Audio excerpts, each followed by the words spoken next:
रामहेत की समर की छुट्टियां चल रही थीं। उस समय वह अपनी माँ के पास छुट्टियां बिताने आया था। दिन में यहाँ पर काफी गर्मी पड़ती थी। रामहेत और माँ रात में घर के बाहर ही खाना खाकर बैठे थे। रामहेत देर रात तक अपनी माँ से बात करता रहा। बातों बातों में रामहेत ने माँ से, माँ, गांव में कोई भूत चुड़ैल नहीं है क्या? वैसे तो मुझे भूत चुड़ैल की बातों में दिलचस्पी नहीं है।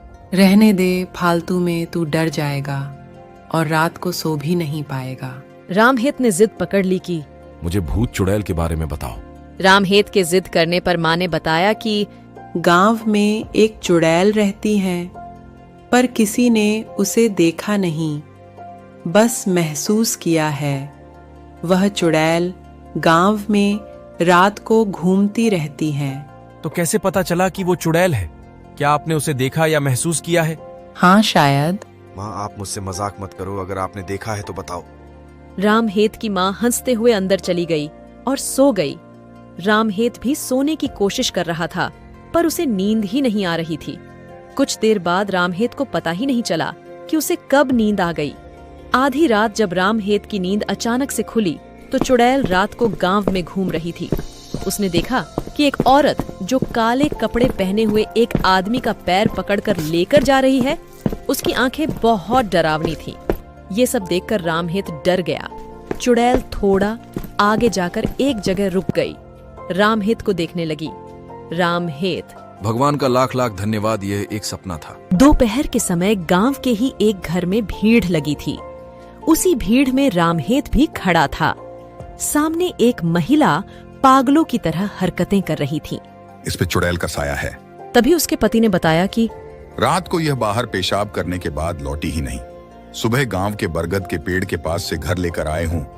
वहीं पर एक आदमी का धड़ भी कटा हुआ पड़ा था।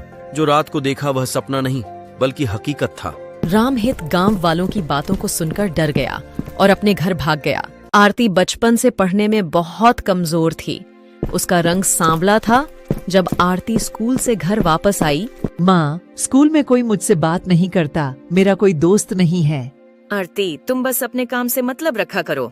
कुछ सालों बाद आरती बड़ी हो गई है, शादी के लायक हो गई है। लेकिन आरती के सांवले रंग की वजह से उसे कोई भी लड़का पसंद ही नहीं करता है। आरती तो खाना बनाने में बहुत माहिर है। उसके हाथों में जादू है। वह जो भी बनाती है वह बहुत स्वादिष्ट व टेस्टी बनता है। आरती को देखने के लिए लड़का आ रहा है। लेकिन आरती सुबह तैयार होकर कहीं निकल गई है। लड़का घर पहुंचा। अंकल, आरती कहाँ है? बेटा, वह घर पर नहीं है। जब वो घर पर नहीं थी तो मुझे क्यों बुलाया? लड़के को गुस्सा आ गया और आरती के मम्मी पापा को खरी खोटी सुनाकर चला गया।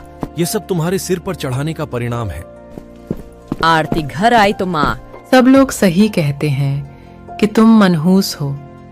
तुम पैदा होते ही मर जाती तो आज ये दिन नहीं देखना पड़ता। माँ, किया मैं मर जाऊं? हाँ, मर जाओ। आरती ने अपने कमरे में जाकर दरवाजा बंद कर लिया।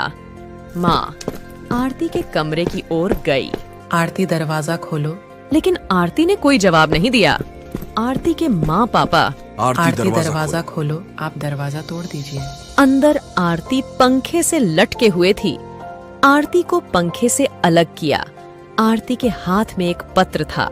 उसमें लिखा था कि मम्मी और पापा, मुझे पता है कि जन्म से लेकर आज तक मैंने कोई ऐसा काम नहीं किया जिससे आपको गर्व महसूस हो, लेकिन मैंने आज खाना बनाने में पुरस्कार जीता है और उन्होंने अपने होटल में मुझे नौकरी के लिए भी कहा। मैं वही पुरस्कार लेने के लिए गई थी। आज मैं उस भगवान के पास जा रही हूँ जहाँ आप लोग बहुत पहले भेजना चाहते थे। चिट्ठी को पढ़कर आरती के माता पिता के पांव तले जमीन खिसक गई।